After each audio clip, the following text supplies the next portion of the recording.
I'm Marissa Semkiw in for Brian Lilly. The media party and the progressive spin on prostitution. That's the topic of tonight's byline. Now, before I begin, I'd like to warn our viewers at home that tonight's subject matter is highly sensitive, and some of the content in what I'm about to say is quite graphic and may not be suitable for children. Now, there's an important debate going on in Ottawa right now about Canada's prostitution laws. The Conservative government introduced a bill in early June. I don't think they were itching for this fight. They were forced by the Supreme Court's ruling last December. The court repealed 3 provisions of Canada's prostitution laws, and they gave Parliament 1 year to legislate on it. Now, to be clear, they never prescribed what Parliament can or should do. They just said what Parliament could not legislate. So the Conservatives introduced Bill C-36.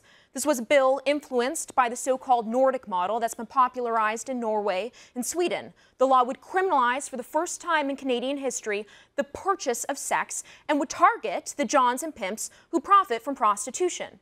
Now, there's a sense of urgency to pass this bill because if the bill isn't passed come December, prostitution will be decriminalized across Canada, and we won't be able to put that genie back in the bottle.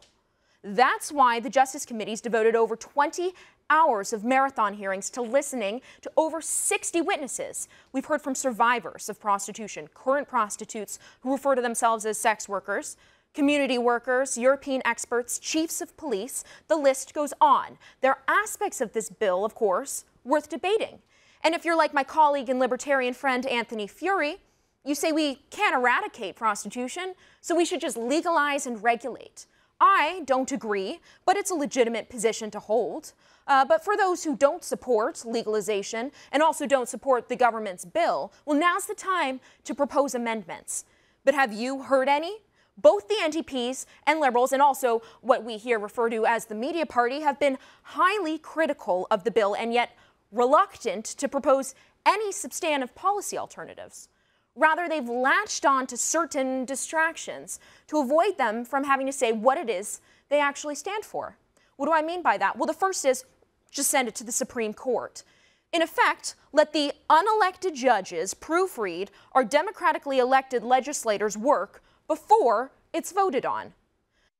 Have you had time to reflect on the fact that maybe it'd be better at the end of the day, after all the process, to send it to the court right now, which is within the power of the government to do so, to make sure that we don't miss the point and have to redo all over. Because you know what? Life is short and I hate to waste my time.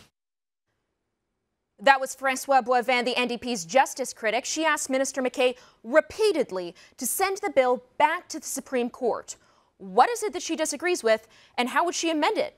But, of course, she's not alone in this. Justin Trudeau, our Prime Minister in waiting, is even worse. Trudeau's acknowledged that prostitution itself is a form of violence against women. But when asked how he'd amend the bill or how he'd protect the most vulnerable, he said this. People have put forward different models, and what we feel is that the government in its approach right now isn't living up to what the Supreme Court asked it to do, which is to make sure that the most vulnerable people, the workers in the sex trade, are protected from violence. Even allegedly conservative columnist Jonathan Kay of the National Post wrote this, quote, "Enough with the moralizing. Send the prostitution law to the Supreme Court." This idea of judicial supremacy is taking on new levels of ridiculousness. The court isn't supposed to act as our father, who we have to ask permission before passing laws. The legislative branch passes the laws. The court can strike it down if it's unconstitutional. But Supreme Court references are now becoming a common demand. Why have a parliament at all? Maybe part or all of Bill C-36 will be shot down, or maybe not. We won't know for years, but that's the process. If people don't like that the government of the day is passing legislation that's subsequently struck down, so be it. They can punish the party by not voting for them. But it's clear what the NDP, the Liberals, and the media party, who might as well be a political party, are doing here.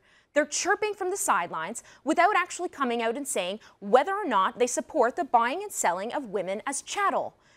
If that's what they think, just say it. But if they aren't supportive of legalized prostitution, then give us some policy alternatives, please. Now, the other distraction was, of course, the bizarre interaction that took place between Tamia Nagy and Conservative MP Robert Gogan. Tamia Nagy is a former prostitute and a strong supporter of the government's bill. In committee, she recounted a terrible story of how she was gang raped by 3 Russian men. MP Gogin, in his attempt to debunk the narrative pushed by the Criminal Lawyers Association, asked about freedom of expression. Watch. You were describing a scenario where you were being raped, I believe, by 3 Russians. Let's suppose the police authorities would have broken in and rescued you. Would your freedom of expression have been any way breached? I don't understand the question. If you were rescued, you wouldn't feel that your rights were violated. You don't get it, okay. Yes, it was poorly worded. But it was his response to those who argue Bill C-36 is a violation of a prostitute's charter right to freedom of expression. Well, the NDP, the Liberals, the media party, they jumped on it. They went crazy. Meet Robert Gogin, the Conservative MP who turned rape into a bad joke. This one, was this the most offensive question ever asked by an MP? Did any one of these journalists bother to ask Tamia her thoughts on Mr. Gogin's question? No, I did. Watch this.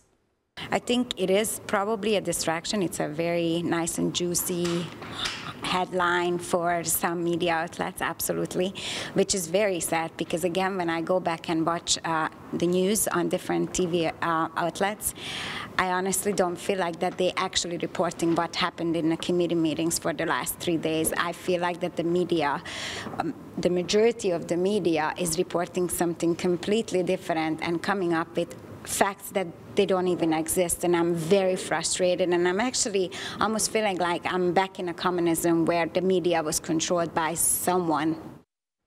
So the woman at the center of this controversy wasn't offended. She calls it a distraction because her message isn't getting across because the media is focused on a sexy headline.